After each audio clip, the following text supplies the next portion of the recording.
In this module, we'll be considering when to get into a crypto project. Let's get into it.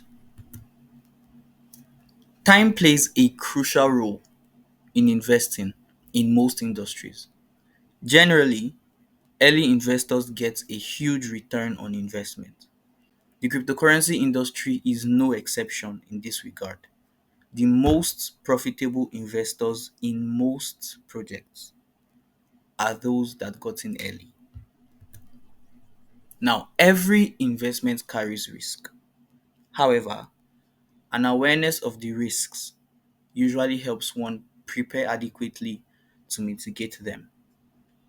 Let's consider the different time options to consider when buying into crypto projects, along with their pros and cons. Pre-sale. Usually this is done when projects are raising funds and are trying to attract investment. Basically, you'll be getting the token before regular traders get to even know about it. Pre-sales usually allow projects raise funds while giving investors something tangible to hold on to. You may need insider info to participate in some cases. So with pre-sales are really, really early in the project, right? Or sometimes, okay, like in some cases, right, the pre-sale happens when the project is still in like the concept stage, right? So they've not even had or they don't even have their product or service on lock yet, right? Still like a concept on paper. Okay. And then in some cases it will be a project that has existed for a while, but they didn't have a token. And then they now want to use the token as, you know, something to raise funds and then scale, right? So they plan to scale using that token as the backbone or like as the economic um hinge or the I'm looking for the like right word, right? Let's say the central, you know, the central currency, right? That the platform will rotate around going forward, right? So pros, tokens or coins during pre-sale are priced at insanely discounted prices. This is the earliest stage to get into a project and can position investors for serious returns, right? So those are two pros. And then cons. Most project offerings are untested at this point, and the risks are very high. Also, they may be time specific, inducing undue pressure, right? So most not all pre-sales will be time specific, right? So they will tell you, okay, you can invest between, you know, so time to so time, and then that time period might be, let's say, 4 weeks, it might be 6 months, it might be um 1 week, right? It might be 3 days. It just depends on the project and what they are trying to do and how much funds they are trying to pull in, right? But that time you know allotment can be pressure inducing, right? You might start feeling like, oh, you have to work quickly or you would not be able to invest. Okay. Then pre-sales might be elaborate rug pull scams, and sometimes the team doesn't really have a product. So these are two cons in one, right? Sometimes it might be a scam, right? So they are just setting everything up to scam people. And then other times the team doesn't even really have a product yet. Then the last con I have here, it might be years before the project finally ships to market. It's just another con, right? To consider. It's usually the case with pre-sales. Then you have ICO or initial coin offering. This is another time option, right? So this is exactly like IPOs done by non-cryptocurrencies. Another reason I like looking at cryptocurrency projects like regular companies. In this stage, the cryptocurrency's TGE, spoke about TGE, right, has either occurred or is already very near. ICOs allow investors get a token for one third or less of the listing price of the cryptocurrency when it hits the market or exchanges. So ICOs, they offer you like the token, like, okay, this our token is coming out, right? But we want to give you the token at a discount, right? And we are promising you 3x or 4x or 10x of your investment once we launch, right? Once the token hits the market or hits exchanges. So we are planning to list at $10, but we are willing to sell it to you for $2.5 or for $1 or for $2, right? So that's how ICOs work. Pros: ICOs can guarantee 5 to 10x ROI in a matter of weeks or days. They are gated, that's exclusive, and come with a lot less risk than pre-sales.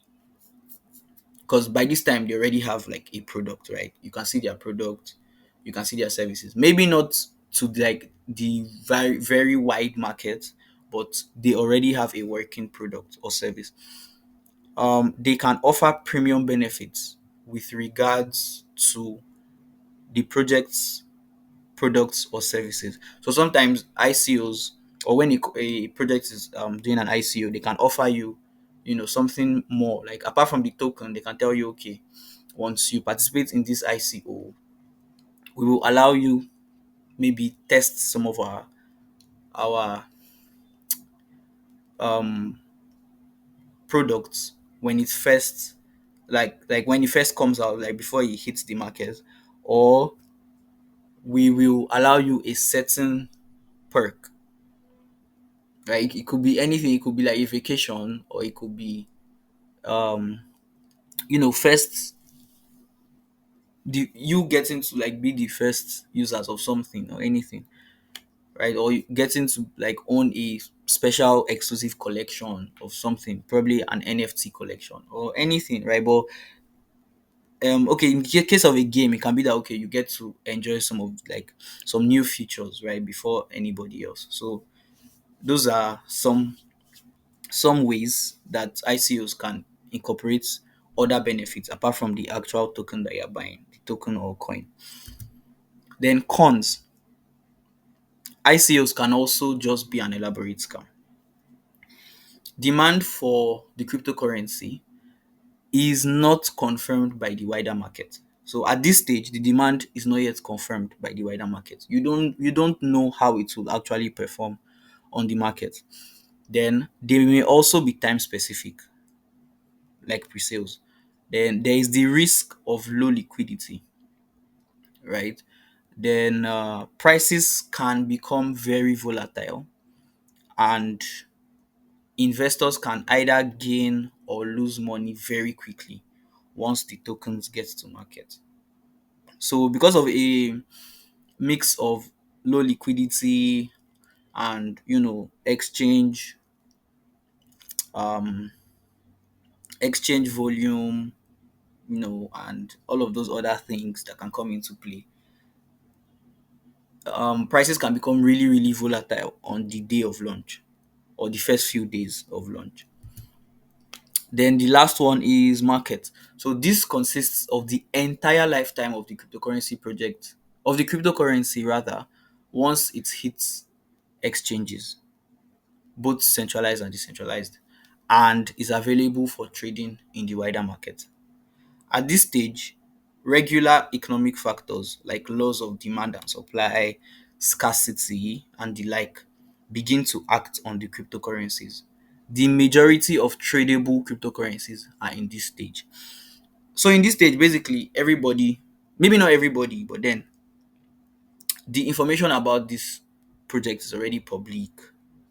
The token or coin, the cryptocurrency basically is already, available for trading. Anybody with a wallet and capital can trade it, right? On a decentralized wallet or a centralized wallet. So it's now common knowledge. Let's put it like that. Pros: most tokens in this stage have been tested by the market and have proven their value over time. Secondly, there is no pressure to buy within a fixed duration, unlike pre-sales and ICOs. And third, this is the safest time to buy into a project in theory, since the liquidity, team, and track record are all verifiable, right? So now everything that you need to know about the project is already in the market because everybody that needs to know about it knows about it. Other avenues like initial exchange offerings, IEOs, or initial token offerings, ITOs, are simply variations of an ICO. A mix of risk appetite, availability of information, availability of funds or capital, and a couple of other factors should guide your choices while deciding when to invest in a cryptocurrency. Whichever one you pick, conducting thorough research is non negotiable. That's all for this module. Thank you for your time and see you in the next section.